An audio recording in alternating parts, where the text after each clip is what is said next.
Hello, my friends, Evolutionary Energy Arts family. I hope you guys are doing well. We're going to talk about the Yoga Sutras of Patanjali. And so this is a foundational piece in understanding yoga. And really what we need to touch on first is the three gunas, just to give you a little bit of a background. So what are the three gunas of nature? Well, they are what basically make up Maya, or the illusion of this reality. And when we look at guna, it basically translates as a quality, an attribute, a tendency, so to speak. So when we look at them, there's three, and they are tamas, rajas, and sattva. Tamas is the state of darkness, inertia, inactivity, and materiality. Tamas manifests from ignorance and deludes all beings from their spiritual pursuits. Other tamastic qualities are laziness, disgust, attachment, depression, helplessness, doubt, guilt, shame, boredom, addiction, hurt, sadness, apathy, confusion, grief, dependency, and ignorance. Now, rajas is a state of energy, action, change, and movement. The nature of rajas is that of attraction, longing, attachment, and rajas strongly binds us to the fruits of our work. Other rajasic qualities are anger, euphoria, anxiety, fear, irritation, worry, restlessness, stress, courage, rumination, determination, and chaos. Sattva is a state of harmony, balance, joy, and intelligence. Sattva is the guna that yogis achieve towards as it reduces rajas and tamas and thus makes liberation possible.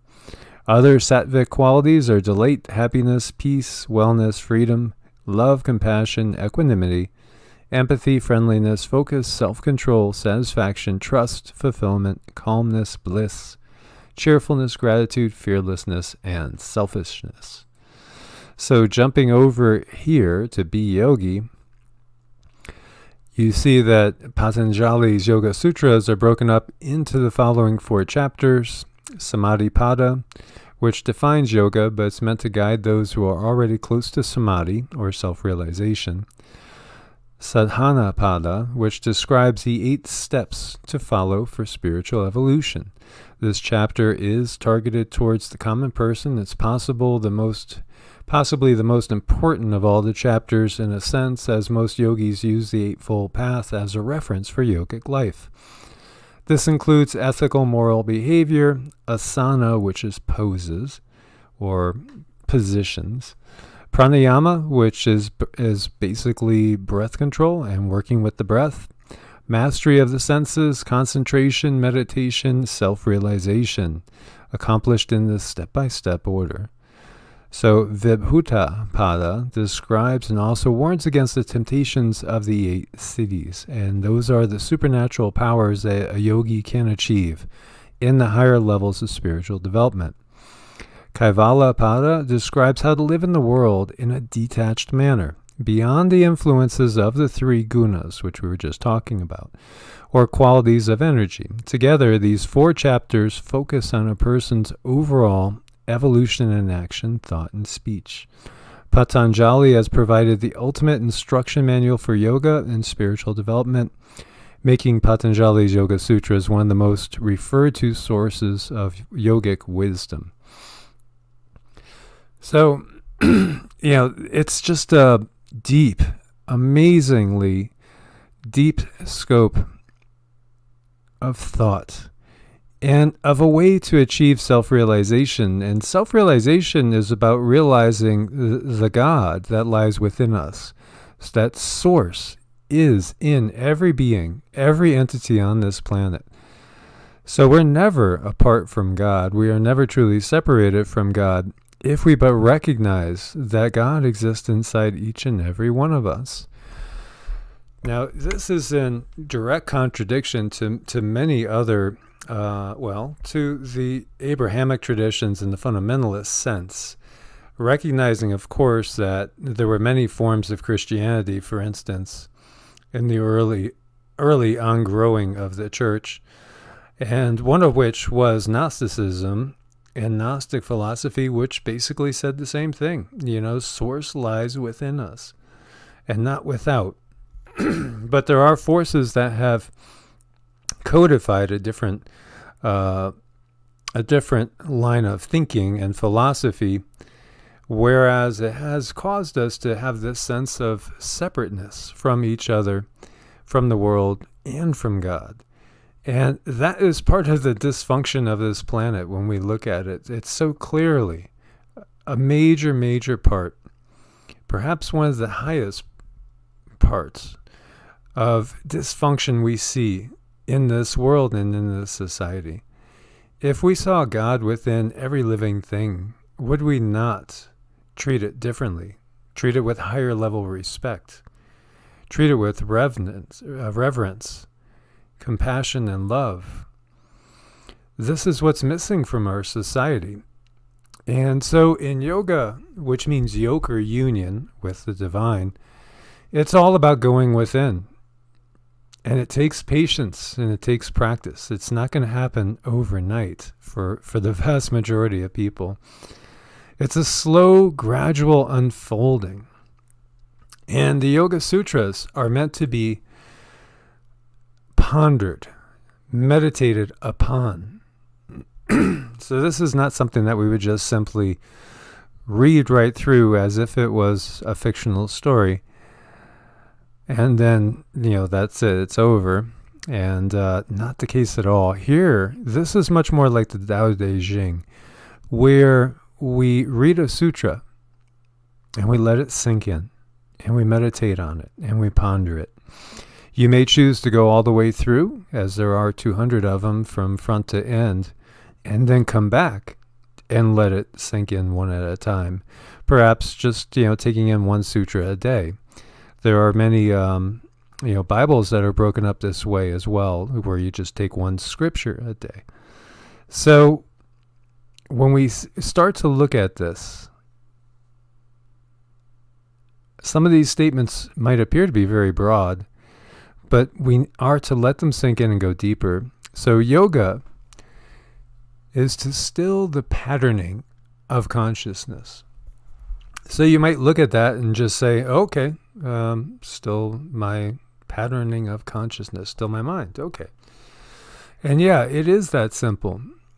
But to realize and recognize what that's saying at a deep level, and then to recognize how your own mind works, is a totally different thing.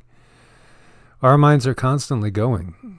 They hardly ever stop in most people. They're constantly chattering. Have you noticed that there's either words going in your mind, like an inner dialogue going on, or a song perhaps repeating time and time again?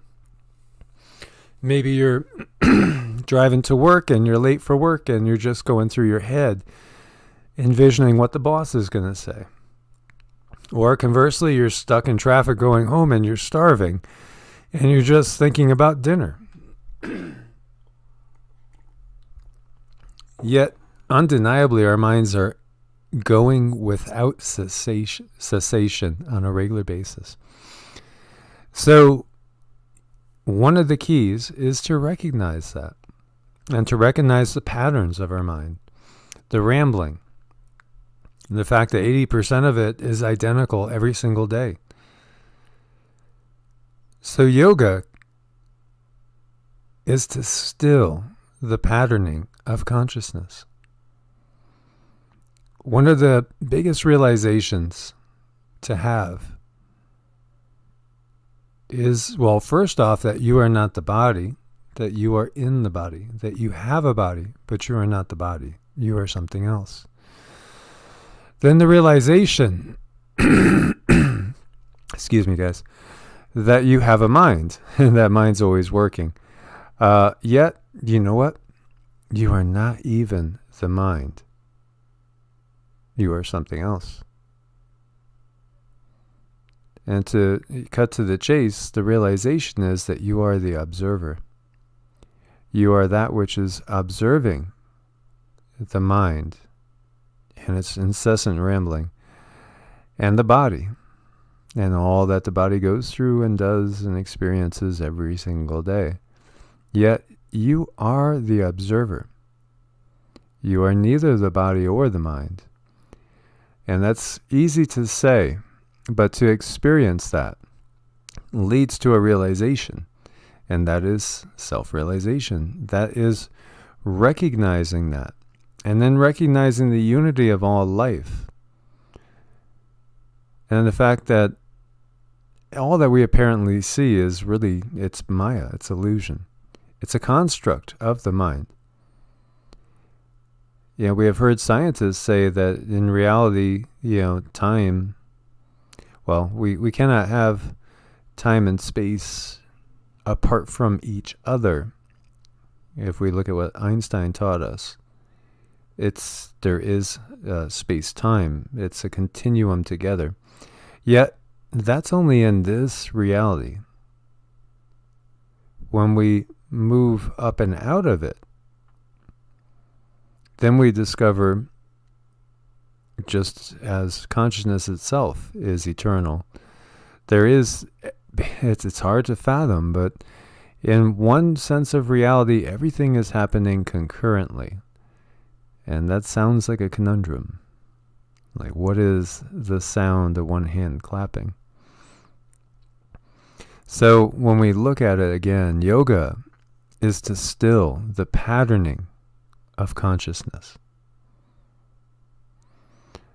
The next one is then pure awareness can abide in its very nature.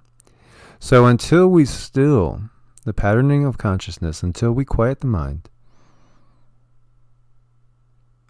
we cannot achieve pure awareness. Most people, unfortunately, are not aware that what they think is themselves is nothing but an ego. It's a construct.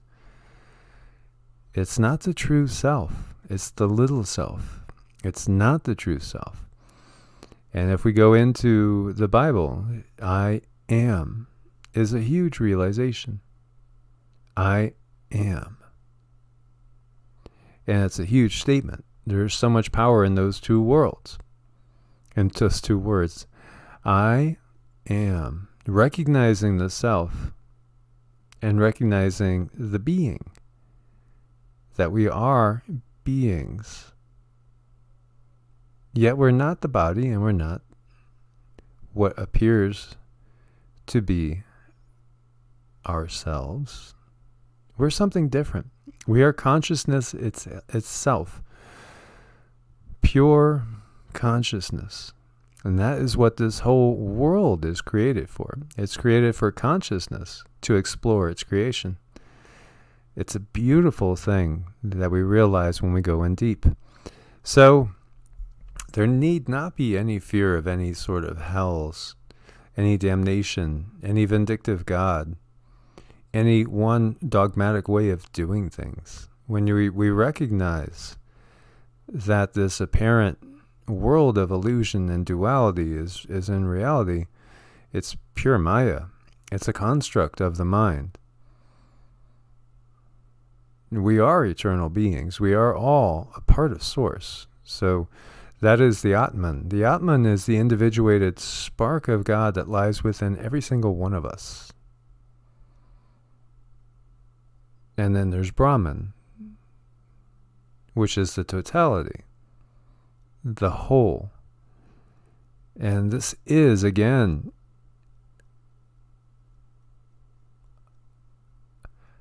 a reality in which we see the microcosm and the macrocosm reflecting each other. As above, so below. As within, so without. We live in a fractal multiverse. So until we can still the mind, we cannot achieve pure awareness. And very few do that. If we're looking at the actual percentage of the population that has achieved that, you're not going to achieve that through the left brain alone, through the logical mind. You can't achieve that through any words. You can't achieve it through any deeds. It can only be done when we gain the discipline through constant practice of stilling the mind and allowing the pure awareness to abide. As we see the next one, otherwise, awareness takes itself to be the patterns of consciousness. So we start, we think that we are the pattern of consciousness. And again, that takes us back to the ego, the little self. So we believe a lie that we are the body, that we are the mind in the body, when in fact we're the observer. We're outside of this reality. The easiest analogy is basically a video game. Are you the character in the game? Well, in a small sense you are, because that's your representation, that's your avatar. You need that avatar to go into that game, but you control everything. You are observing everything that happens in that game. And yet, when the game's over, you still are. And that's exactly the reality that we find ourselves in here. So my friends, we will go deeper into these Yoga Sutras in the future. I want to thank you guys so much for all your support on Patreon and Ko-Fi. As always, may you be blessed with abundant peace, love, health, prosperity, and happiness. God bless, and namaste.